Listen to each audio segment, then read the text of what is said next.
Olá, meus queridos irmãos, que a paz de Jesus esteja em nossas vidas e em nossos corações. É com muita alegria que eu retorno para que possamos juntos refletir sobre os ensinamentos deixados pelo nosso divino amigo e mestre Jesus.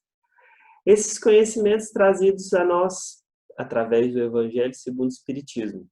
E hoje vamos falar sobre as reflexões e os ensinamentos propostos no capítulo 22 do Evangelho segundo o Espiritismo.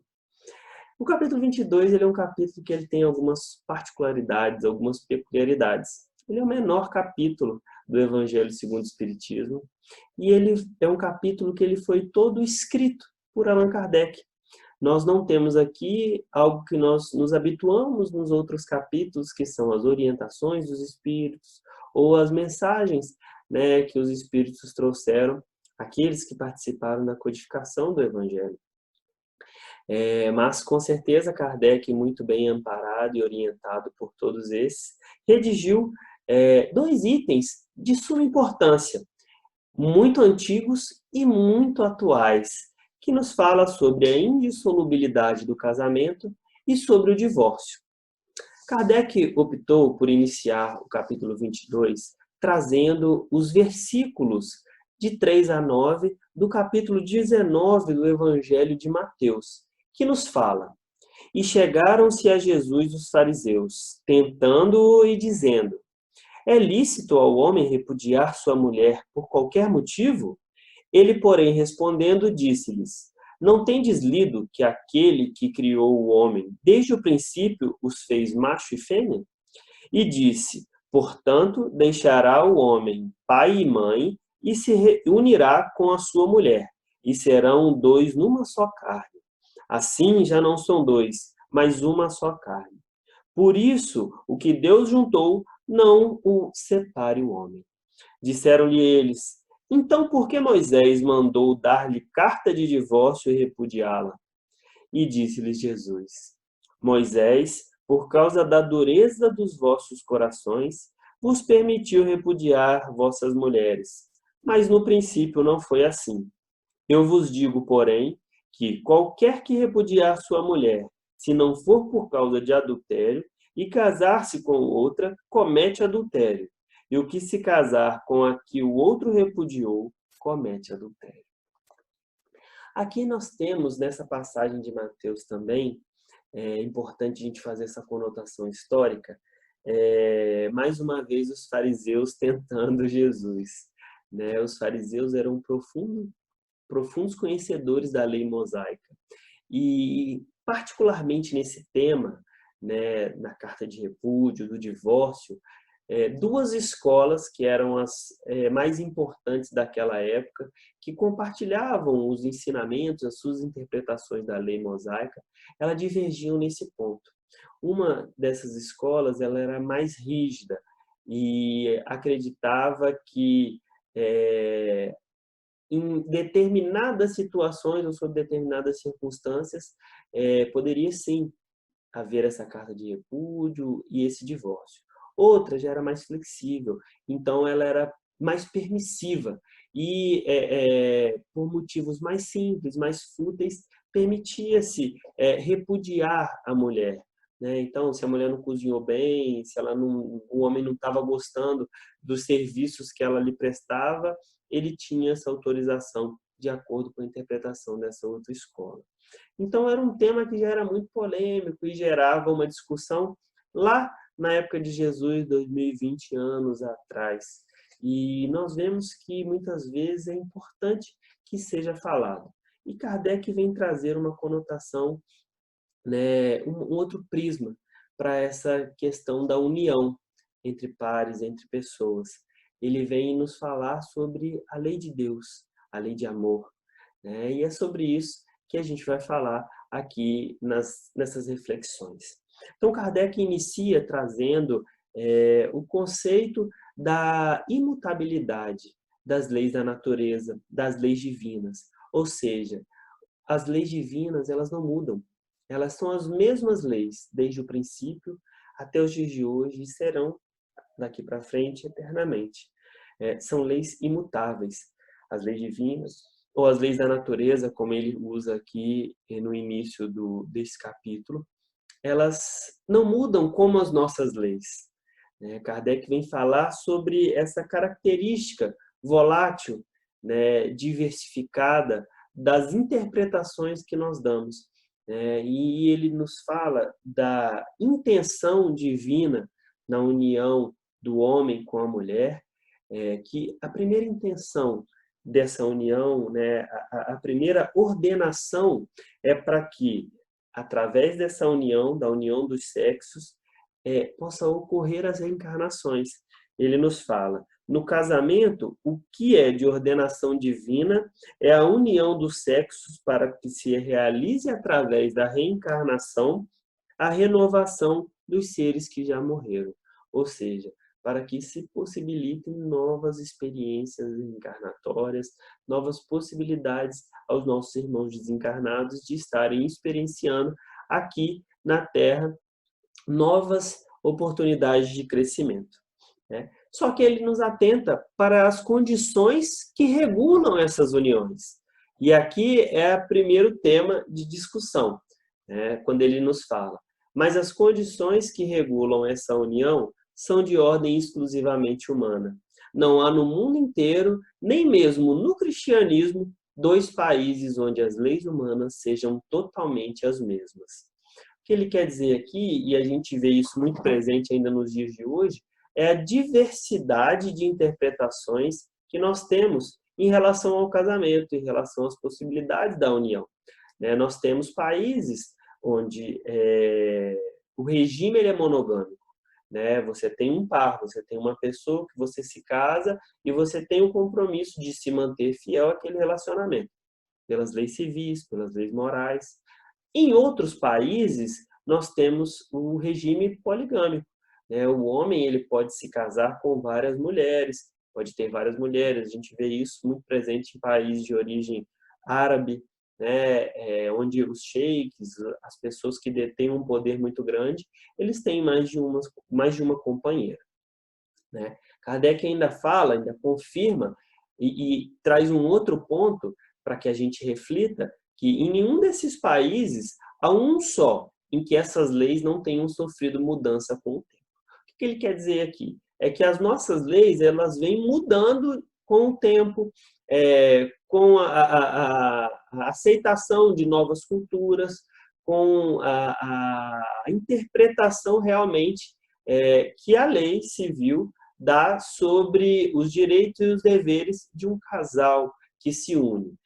Algo que no passado era considerado impróprio, que era motivo para que fosse dado a carta de divórcio, hoje já não é mais. Hoje é ilógico a gente conceber que o motivo de um divórcio é porque a esposa não cozinha bem, é porque o marido não sabe lavar a louça. Então, naquela época de Jesus, isso era passível, isso era um motivo onde se permitia o homem repudiar a sua esposa e solicitar e dar a ela a carta de divórcio. Então, a gente vai tendo essas mudanças de acordo com o tempo, de acordo com os países, e a gente já percebe aqui que a característica de união, que ela está baseada na lei humana, ela é completamente diferente daquela união que está baseada na lei divina.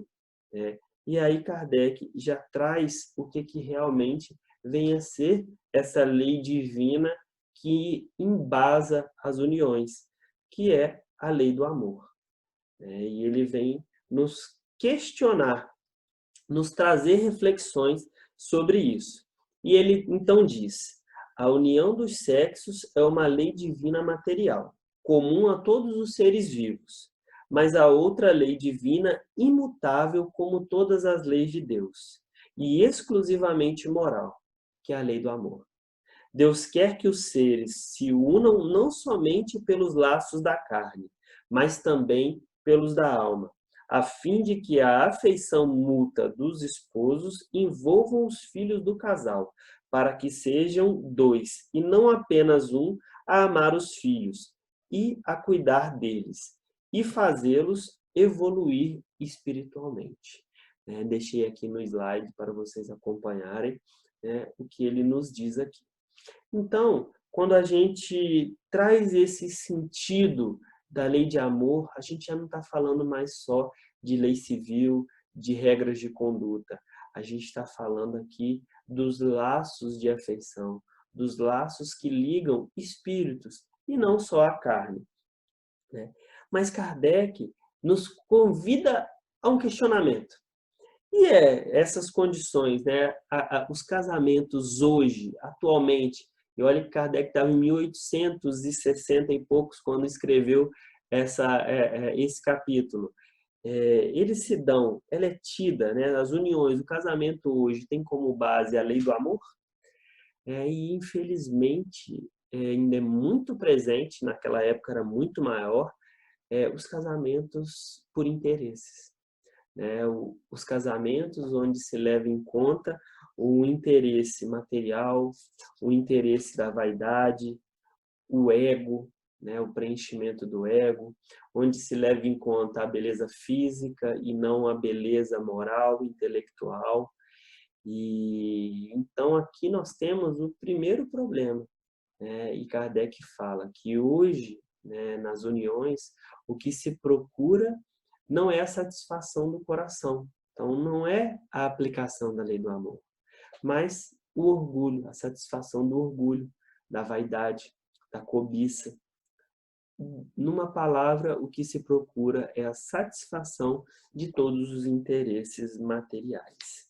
Então, é algo que era extremamente comum naquela época, e ainda tem uma característica peculiar das épocas que hoje já não é mais tão presente, que eram os casamentos arranjados, onde as pessoas não poderiam nem escolher os seus cônjuges.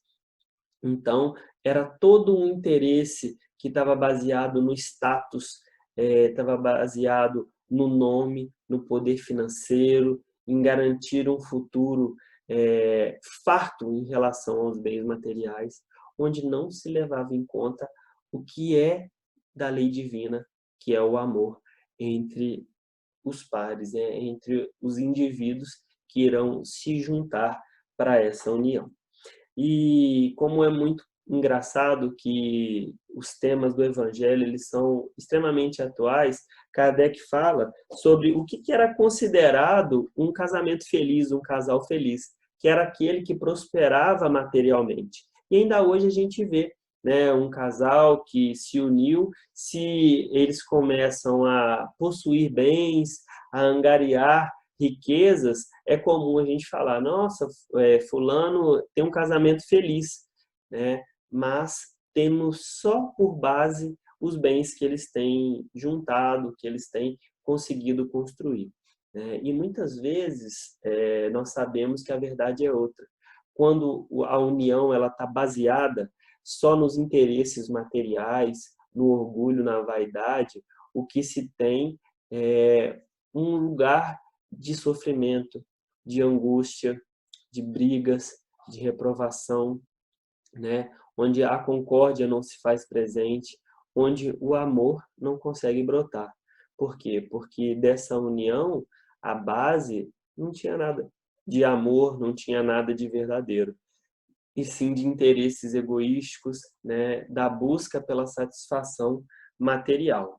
E aí Kardec fala, né, ele ilustra nos falando que a falta da lei de amor, né, o que resulta dessas uniões onde falta o amor, frequentemente é a separação, né? E aí o divórcio, já vou adiantando um pouco aqui, ele só vem separar aquilo que já estava separado, né? Ele só vem regulamentar algo que nunca foi unido, que nunca foi verdadeiro, né? Onde tinha como pano de fundo outros interesses que não o desenvolvimento mútuo, que não o companheirismo, que não, né, um sentido de evolução. E aí Kardec fala dessa infelicidade, né, da dupla infelicidade que se evitaria se os cônjuges não se esquecessem dessa única lei, né, que ela está aos olhos de Deus, que é a lei do amor. E nos fala, né, que quando Deus disse, não sereis mais uma só carne, e quando Jesus falou, não separei o que Deus uniu, né, ele não estava falando desses casamentos que tem como base a cobiça, não tem como base a vaidade. Ele estava falando das uniões que eram, que tinham como pano de fundo, que tinham como base sólida a lei do amor. Né? Aqui sim a verdadeira união. E a gente sabe, estudando, né, outras fontes daqui do Espiritismo, que hoje em dia as uniões felizes, elas são em um número reduzido. Normalmente a união ela é kármica, né? Não vou falar que normalmente, perdão, né? Mas em um número considerável, né? Estamos normalmente unidos a espíritos que nos proporcionarão o crescimento, a evolução, em grande parte, alguns que nós temos dívidas, débitos do passado. E quando não se tem o amor, não se tem um intuito de crescimento mútuo, né? E pelo contrário, se deixa muito espaço ao orgulho e à vaidade, é algo que não tem possibilidade de caminhar, não tem como você seguir mantendo os votos que foram feitos, seja ele no religioso, seja ele no civil. E hoje, vivendo esse momento de pandemia, a gente tem visto crescer o número de violência doméstica, o número de feminicídios, e o divórcio nessa época foi instituído, na época de Jesus, justamente para que se evitasse isso, né? Dois corações, dois seres que já não se afinizavam, que já não se respeitavam, né? Não é melhor que você não siga mais ao lado dessa pessoa, não é verdade? Então, é uma reflexão que é antiga, mas ela é muito presente nos dias de hoje. Né? Para que continuar dividindo um mesmo lar, se é que a gente pode chamar de lar? Para que continuar caminhando na mesma estrada, onde você vai ser possivelmente vítima de agressões, agressões físicas, agressões verbais, onde não se há o respeito, onde não se há a concórdia, onde não se há a reciprocidade, né? Então, quando Kardec nos fala sobre o divórcio, ele fala justamente que Jesus instituiu, mas colocou o adultério, né, como o único motivo dessa carta, mas que ele queria, entre aspas, reduzir a possibilidade do mal, porque naquela época a mulher pega em adultério, ela era condenada à morte por pedrada, né, apedrejada. Então Kardec fala que o adultério não existe onde reina uma afeição recíproca e sincera. Jesus proíbe, na verdade, que o homem possa desposar uma mulher repudiada. Então, na verdade, vamos colocar assim, o castigo, ao invés de ser a pedrada, seria ela não poder casar mais. Então, Jesus ameniza, né? Kardec continua falando, mas é necessário considerar-se os costumes e o caráter dos homens daquela época. A lei mosaica, no caso de adultério, determinava matar-se a mulher a pedradas. Então, Jesus atenuou, queria abolir, né, esse ato que era impensável nos dias de hoje, né, mas que era muito presente. Nós temos até a parábola aqui da mulher adúltera, onde Jesus nos fala, aquele dentre vós que não tiver pecados, que atire a primeira pedra. Voltando então à indissolubilidade do casamento, Kardec se questiona, né? Será então que a lei civil ela é insignificante, ela é tão superficial? E ele mesmo nos convida a refletir sobre a utilidade e nos fala que ela é útil, necessária e variável segundo as épocas e países, né? Nós falamos aqui dessa variabilidade de leis, né? Dessa pluralidade de leis. Essa lei deve conter a sabedoria da época e dos costumes, para que o homem civilizado não viva como selvagem, né? E algo que me chama muita atenção é quando Kardec nos fala sobre as características que irão representar os laços de união daqui para frente, né? Quais serão as bases que a gente vai ter? Vai ainda continuar esses casamentos pelo interesse, pela vaidade, pelo egoísmo?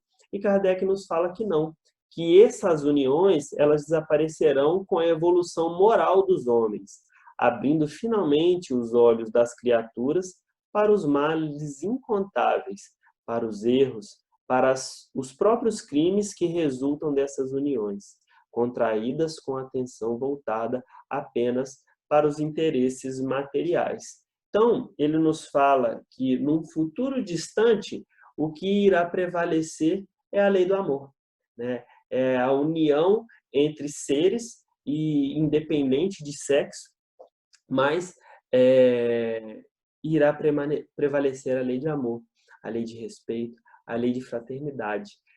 É a característica da união dos planetas de geração, né? Essa transição onde a dor ela não é mais instrumento, o único instrumento de evolução, né? Mas sim o amor. Então, isso vai ser a tônica também, né, das uniões que estarão presentes aqui.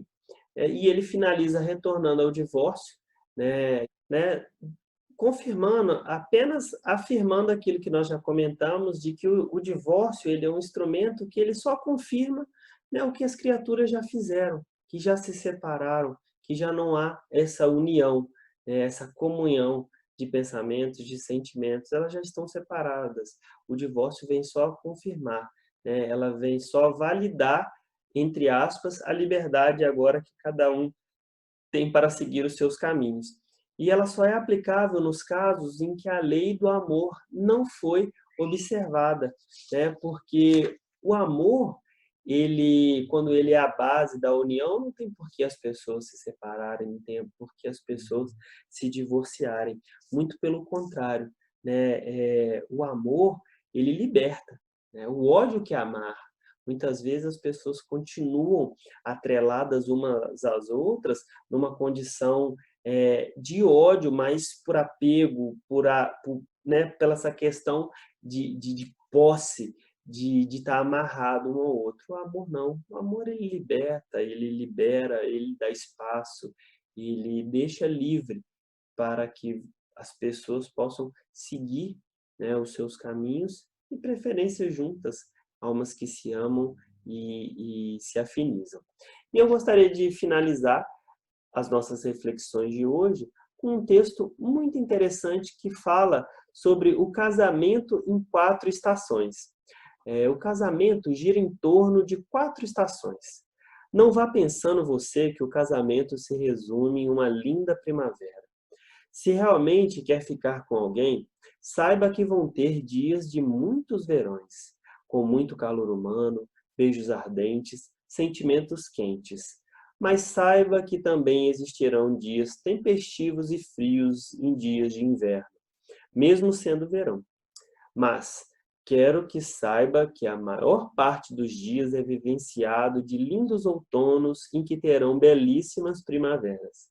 A vida não para, ela apenas muda a cada estação. E o que temos que fazer é aproveitar cada uma delas, extraindo o melhor das 4 estações. É um texto de Lenilson Xavier. E eu gostaria de deixar aqui um imenso agradecimento por todos vocês que estão acompanhando as nossas reflexões sobre os ensinamentos do Evangelho. Gostaria de pedir que vocês, se possível, compartilhem esse vídeo com o maior número de pessoas possível, para que esses vídeos possam chegar àqueles que realmente precisam refletir sobre os ensinamentos do Evangelho, para aqueles que possam, né, se interessar pelos ensinamentos aqui contidos. Se você puder também se inscrever aqui na página do nosso canal, vou ficar muito grato, porque você também vai estar auxiliando assim a gente estar compartilhando as mensagens, os ensinamentos do nosso divino Mestre e amigo Jesus. Mais uma vez, então, que a paz de Deus, de Jesus e da espiritualidade amiga esteja conosco hoje, agora e sempre. Um grande abraço.